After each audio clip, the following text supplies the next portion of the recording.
So this is one of the first lakes or the dams we created. We get swans here now. There's always ducks here. And small egrets. And this is a big macadamia. Here's the money shot, I reckon. That looks beautiful. We've put a lot of water lilies in. Iris. It's the Chinese elms. Ornamental pears. Syzygium, another Chinese elm, all on the island.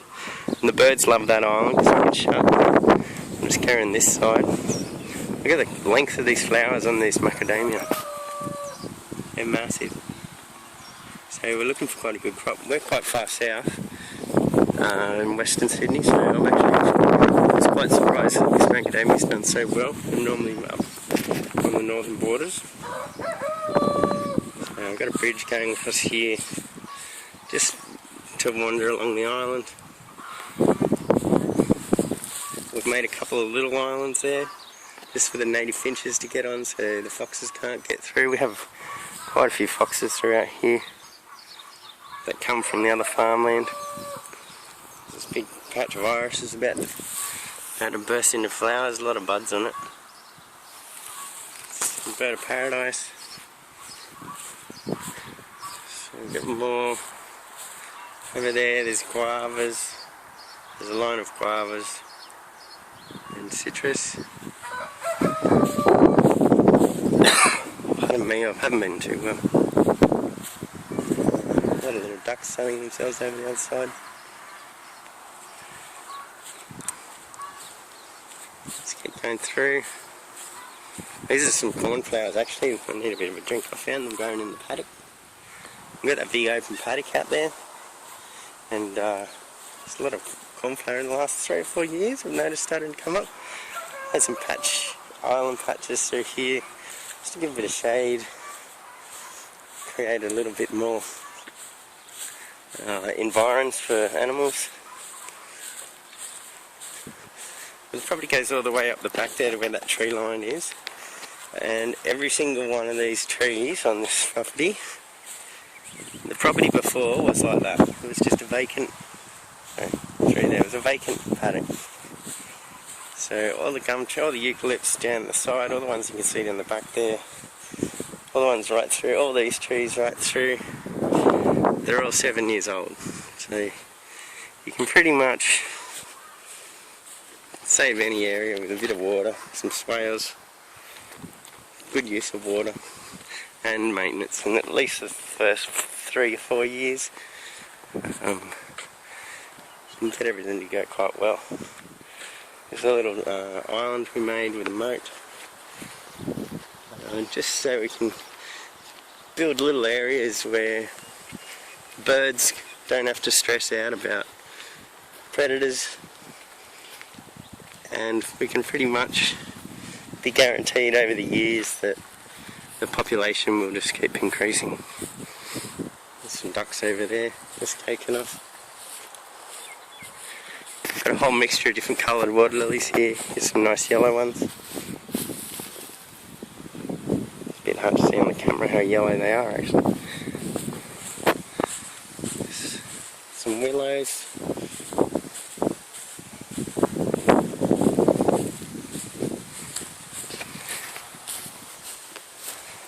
There's a salmon and pink coloured water lily. Some nice iris flowering over the other side. There's cows, neighbours' cows. Some alpacas over there. So pretty much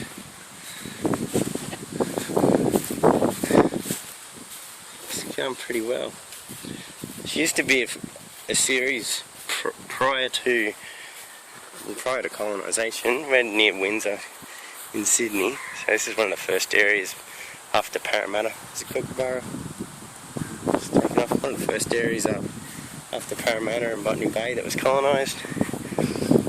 And a lot of the areas around here near the river, it's down at that bottom tree line south Creek. There's a kookaburra up there. Oop.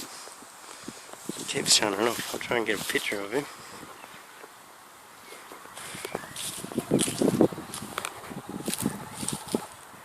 hear him laughing. There he goes, there's a pair. They always live in pairs. Yep.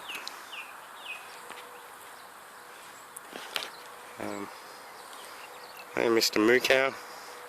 Moo. So, yeah, as I was talking about, prior, there was a series of swamps and wetlands all through this area. It was basically like a chain of ponds that spill over. When the South Creek spills over, fills these ponds. Over the other side of South Creek, a bit further on, is the Hawkesbury River.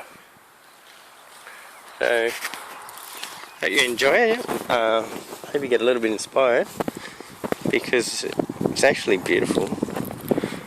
I'll go back this way because we've created a little small area where we don't mow near for birds to nest. We just made this bridge actually about 6 months ago. Comes along here to get us back through to the other side. Hey, Mr. Alpaca or Llama, depends where you come from. Hey, Moo, what's happening? Howdy, neighbours. Yeah, so we go through here, this little area. We planted it heavily with tube stock, just on native tube stock, bottle brush, some lepispermums, small tea tree, a lot of gums. It's become a little bit of a wandering path. We get a lot of finches in here. There's some lamandra, native grasses. And this comes around. Oh, is it dove or pigeon? This comes around, gets quite thick through here. It becomes quite private, so you can't, once you're in here, you can't really see those other areas. If we listen, we can hear the finches actually.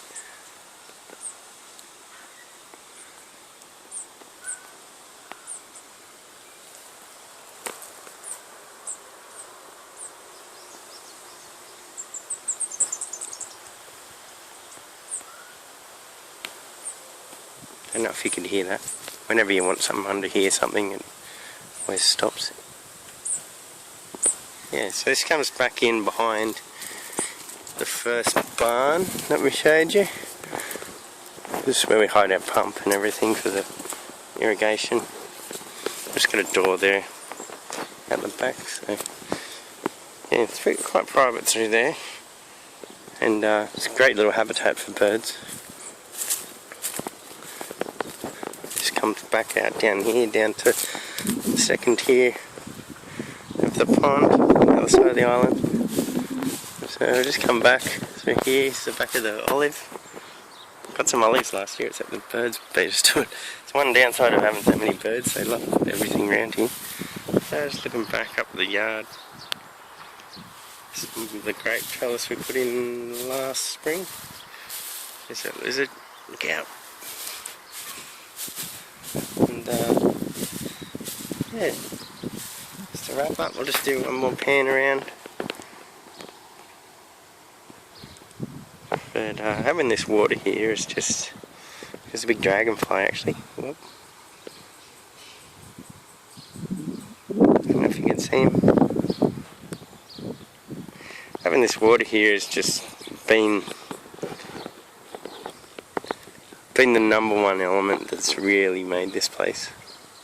So if you can use the water that you got to your best advantage, even in small areas to very large areas, it's the key. And maintenance and a bit of blood, sweat and tears. Yeah, I hope you enjoyed that little walk around. See you later. One just last thing I'd show you. In recent years, there's been a bit of a surge of these Australian native finger worms. At first I thought they wouldn't do. What's in there? Too well. They come in all different colours. They're called native caviar. because of the frost, because they're pretty much from quite northern arid regions, but they've actually done quite well. They survived the frost. There's a hitchhiking mango that's come up there. This one's taken off. That's what you guys actually should look out for whenever you're growing citrus, is the rootstock. So here's some rootstock coming up. I'll just pick a leaf off. It varies for most of the citrus, but it's like a trifoliate leaf. And they have the thorns. I don't know if you can see that, but there's thorns coming out the sides. And just hit that finger there.